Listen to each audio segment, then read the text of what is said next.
যুক্তরাষ্ট্র ইসরায়েলের বিমান ও নৌসেনারা যৌথ হামলার পর ইরানের ক্ষেপণাস্ত্রের হামলার শক্তি দেখেছে গোটা দুনিয়া। তেহরান থেকে ছোড়া ক্ষেপণাস্ত্রের আঘাতে তছনছ হয়েছে ইসরায়েল সহ উপসাগরীয় বিভিন্ন দেশে থাকা মার্কিন লক্ষ্যবস্তু। ওয়াশিংটন তেহরানের ভঙ্গুর যুদ্ধবিরতিতে মধ্যপ্রাচ্যের আঞ্চলিক উত্তেজনার আজ পৃথিবী জুড়ে ছড়িয়ে পড়ায় পাল্লা দিয়ে বাড়ছে অস্ত্রের ঝনঝনানিও।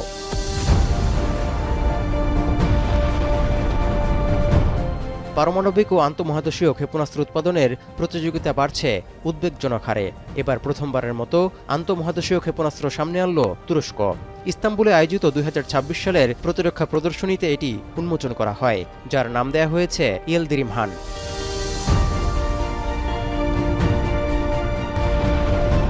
এটি শব্দের চেয়েও ২৫ গুণ দ্রুতগতিতে চলতে সক্ষম। ৬,০০০ কিলোমিটার পাল্লার হওয়ায় এটি ইউরোপ, এশিয়ার বিস্তীর্ণ অঞ্চল এবং আফ্রিকার কিছু এলাকায় আঘাত হানতে সক্ষম। এর মধ্য দিয়ে নিজেদের প্রতিরক্ষা শিল্পকে সম্প্রসারিত করার ইঙ্গিত দিল তুরস্ক।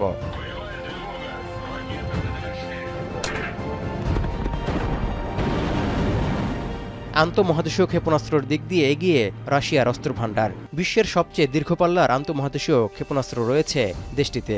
এর মধ্যে RS-28 সারমাট ক্ষেপণাস্ত্রটি ১৮,০০০ কিলোমিটার দূরের লক্ষ্যবস্তুতে আঘাত হানতে সক্ষম। পশ্চিমা বিশ্ব এটিকে সাতান 2 নামে ডেকে থাকে। এছাড়া সোভিয়েত ইউনিয়নের সময় থেকেই ১৬,০০০ কিলোমিটার পাল্লার ক্ষেপণাস্ত্র আছে রাশিয়ার ভান্ডারে।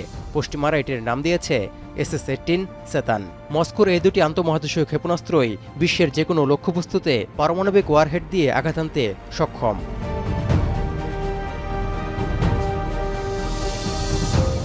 দ্বিতীয় অবস্থানে রয়েছে উত্তর কোরিয়া। দেশটির নতুন ও শক্তিশালী আন্তঃমহাদেশীয় ব্যালিস্টিক ক্ষেপণাস্ত্রের আনুমানিক পাল্লা ১৫,০০০ কিলোমিটার, যা হোয়াংসান 20 নামে পরিচিত। এটি যুক্তরাষ্ট্রের যে কোনো শহরে আঘাত হানতে সক্ষম বলে দাবি পিয়ংইয়ংয়ের। ইরানেও আছে আন্তঃমহাদেশীয় ব্যালিস্টিক ক্ষেপণাস্ত্র। ২০২৬ সালের শুরুতে এর পরীক্ষাও চালানো হয়। তেহরানের আন্তঃমহাদেশীয় ব্যালিস্টিক ক্ষেপণাস্ত্রটি ১০,০০০ কিলোমিটার দূরের লক্ষ্যবস্তুতে নির্ভুলভাবে আঘাত হানতে সক্ষম, অর্থাৎ যুক্তরাষ্ট্রের পূর্ব উপকূলে আঘাত হানতে সক্ষম এই ক্ষেপণাস্ত্র। এর আগে ৩ থেকে ৪,০০০ কিলোমিটার পাল্লার ক্ষেপণাস্ত্র রয়েছে তেহরানের ভান্ডারে, যা ইউরোপ ও মধ্যপ্রাচ্যে থাকা মার্কিন ঘাঁটিগুলোর জন্য বড় হুমকি। এমনকি ২৮ ফেব্রুয়ারি শুরু যুদ্ধে যুক্তরাষ্ট্র ও ইসরায়েলকে এসবের শক্তি দেখিয়েছে ইরান।